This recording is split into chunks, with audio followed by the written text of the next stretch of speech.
नमस्कार मित्रों। अफ़गानिस्तान के विदेश मंत्री जी का देवबंद दौरा भी हुआ है। उसी के बारे में अभी हम चर्चा कर रहे थे। उसके अगले पार्ट के बारे में हम उस लेख के बारे में चर्चा करते हैं जो पोस्तो मीडिया में बीबीसी पोस्तो में छपा हुआ है। देवबंद के बारे में उन्होंने क्या चर्चा की है। देवबंद दारुल उलूम भारतीय राज्य उत्तर प्रदेश के सहारनपुर जिले के देवबंद शहर में स्थित एक इस्लामी मदरसा है। इस मदरसे ने भारत और दक्षिण एशिया के कई महान धार्मिक विद्वानों को जन्म दिया है। इसकी स्थापना 1800 के दशक के अंत में सैयद मोहम्मद आबिद, फजलुर रहमान उस्मानी, मेहताब अली देवबंदी और अन्य लोगों ने की थी।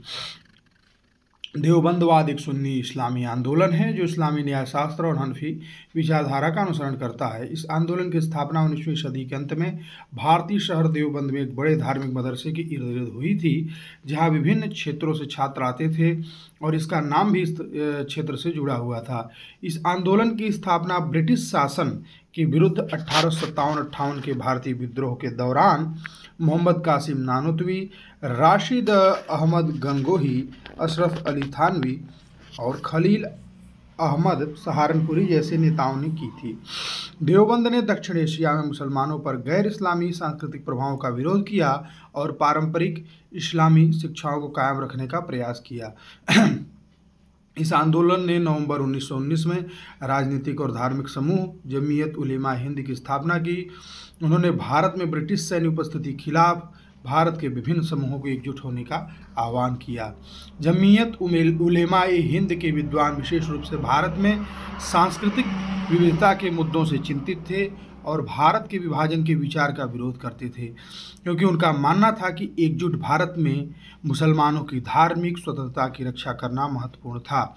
यह बौद्धिक आंदोलन केवल भारत तक सीमित नहीं रहा, बल्कि यह अफगानिस्तान और दक्षिण अफ्रीका तक भी पहुंचा।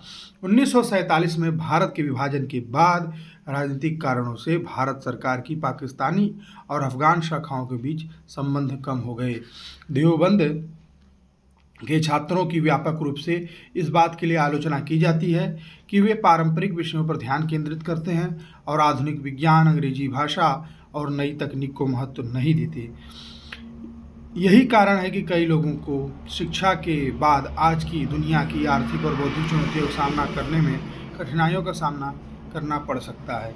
कई देवबंदी मदरसों में लड़कियों की शिक्षा पर प्रतिबंध या उन्हें आधुनिक शिक्षा से वंचित रखने की मानवाधिकार और महिला मुक्ति कार्यकर्ताओं ने तीखी आलोचना की। कई विशेषज्ञों का मानना है कि तालिबान सरकार द्वारा लड़कियों को उच्च शिक्षा से प्रतिबंधित करने का फैसला मुख्यतः इन्हीं वैचारिक जड़ों से उपजा हो सकता है। वर्तमान में पाकिस्तान में देवबंदवाद के कुछ कट्टरपंथी अनुयायी जैसे बरेलवी और अहल अल हदीस अन्य सुन्नी संप्रदायों और शिया मुसलमानों के साथ वैचारिक बहस और विवादों में उलझे हुए हैं, जिसके परिणाम स्वरूप अक्सर सांप्रदायिक हिंसा होती है। धार्मिक विविधता पर देवबंद के संस्थापकों के रुख का पालन न करने के लिए भी उनकी आलोचना की जाती है। देवबंद अब एक विचार और विचारधारा का रूप ले चुका है और दक्षिण एशिया के कई देशों में इसके हजारों अनुयायी हैं। इनमें सूफियों के कुछ शांतिपूर्ण समूह भी हैं जो हिंसा में विश्वास नहीं रखते। कुछ समूह उग्रवादी गतिविधियों के पक्षधर हैं और उनके पास उग्रवादी संगठन भी हो सकते हैं। ये पाकिस्तान की बात हो रही है, ऐसा छपा हुआ है बीबीसी पोस्तों में। तालिबान का देवबंद से संबंध। अफगानिस्तान में तालिबान आंदोलन के संस्थापक नेता मुल्ला मोहम्मद उमर और अन्य वरिष्ठ नेता जलालुद्दीन हक्कानी, शेख अब्दुल हकीम और उनके लगभग सभी महत्वपूर्ण नेताओं ने खैबर पख्तूनख्वा के अकोरा खट्टक स्थित हक्कानिया दारुल उलूम में अध्ययन किया था। हक्कानिया मदरसा की स्थापना सितंबर 1947 में पाकिस्तान के निर्माण के एक महीने के बाद हुई थी। इसके संस्थापक शेख अब्दुल हक थे, जिन्होंने अपने पिता मौलाना मारूफ गुल के छोटे से मदरसे को एक प्रमुख धार्मिक केंद्र में बदल दिया। उन्होंने देवबंद में शिक्षा प्राप्त की थी और कुछ समय तक वहां शिक्षक भी रहे थे। शेख अब्दुल हक की मृत्यु के बाद उनके बेटे मौलाना समीउल हक और उनके पोते हमीदुल हक ने राजनीतिक और धार्मिक समूह जमीयत उलेमा पाकिस्तान का नेतृत्व किया और हक्कानिया मदरसे का संचालन भी किया। यह पार्टी भारतीय जमीयत उलेमा हिंद की शाखा थी, जो विभाजन के बाद पाकिस्तान में एक पार्टी बन गई और इसे पाकिस्तानी सरकार का पूरा समर्थन प्राप्त था। 1980 के दशक में जब सोवियत संघ के खिलाफ युद्ध के लिए अफगान मुजाहिदीन की ताकत बढ़ रही थी, पाकिस्तानी सैन्य जनरल जिया-उल हक ने 1000 से ज़्यादा धार्मिक स्कूल स्थापित किए, जिनमें से ज़्यादातर खैबर पख्तूनख्वा में थे। हक्कानी मदरसा उन केंद्रों में से एक था जिन्हें सबसे ज़्यादा निवेश मिला। खैबर पख्तूनख्वा में पढ़े मौलवी अब्दुल गनी कहते हैं, यह मदरसा अफगानों के लिए इसलिए अहम था क्योंकि देवबंद से हमारे रिश्ते पुराने थे और इसे देवबंद की एक मुख्य शाखा माना जाता था। वह कहते हैं कि देवबंद हमारे लोगों के लिए सिर्फ एक मदरसा नहीं, यह एक सोच और विचारधारा है। 2001 में अफगानिस्तान में अमेरिकी सैन्य उपस्थिति के बाद हक्कानी मदरसों ने तालिबान की सशस्त्र गतिविधियों का समर्थन किया। 2021 में तालिबान के पुनरुत्थान के बाद जब पाकिस्तान और अफगानिस्तान में तालिबान सरकार के बीच संबंध खराब हो गए, तो हक्कानी मदरसों ने अपना प्रभाव जमाने की कोशिश की, लेकिन वे बहुत सफल नहीं हुए।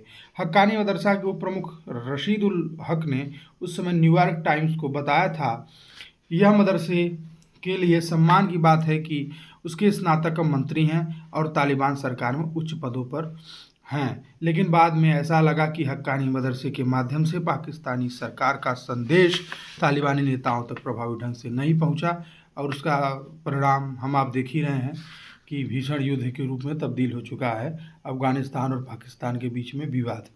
लड़कियों की शिक्षा के संबंध में अकोरा खट्टक के हक्कानी मदरसे ने स्पष्ट कर दिया है कि वह तालिबान की सभी नीतियों का समर्थन नहीं करता है। जनवरी 2023 में हक्कानी मदरसा के प्रमुख मौलाना हमीदुल हक ने बीबीसी से कहा था, अफगानिस्तान में लड़कियों की शिक्षा पर तालिबान के प्रतिबंध पश्चिम पर दबाव बनाने के लिए है और इसका इस्लामिया संस्कृति से कोई लेना देना नहीं है। 11 अक्टूबर 2025 को तालिबान सरकार की देवबंद यात्रा और उनके गर्मजोशी भरे स्वागत ने अफगानिस्तान में सरकार के सदस्यों की नज़रें पाकिस्तान से भारत की ओर मोड़ दी हैं और कई लोगों ने इस पूर्व संस्थान को एक महत्वपूर्ण संचार केंद्र के रूप में देखा है। जैसा कि तालिबान के विदेश मंत्री के एक अधिकारी जाकिर जलाली ने कहा, अफगान विदेश मंत्री की हालिया देवबंद यात्रा और अफगान प्रतिनिधिमंडल के गर्मजोशी भरे स्वागत ने इस गहरे ऐतिहासिक बंधन को पुनर्जीवित कर दिया है। अब पहले से कहीं अधिक इस शैक्षणिक और आध्यात्मिक संबंध को पुनर्जीवित करने का अवसर है। दारुल उलूम देवबंद अफगानिस्तान के इस्लामी केंद्रों के साथ शिक्षण, आदान प्रदान और शैक्षणिक सहयोग में एक रचनात्मक भूमिका निभा सकता है। यद्यपि देवबंद का पूर्ण नाम और शक्ति वैसी नहीं रही है और यह भारत सरकार के भारी दबाव में है, फिर भी इसका प्रतीकात्मक मूल्य लंबे समय तक कायम रखा जा सकता है।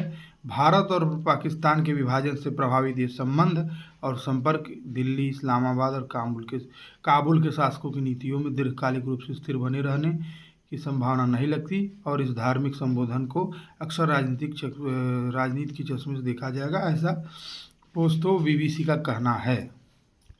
नमस्कार।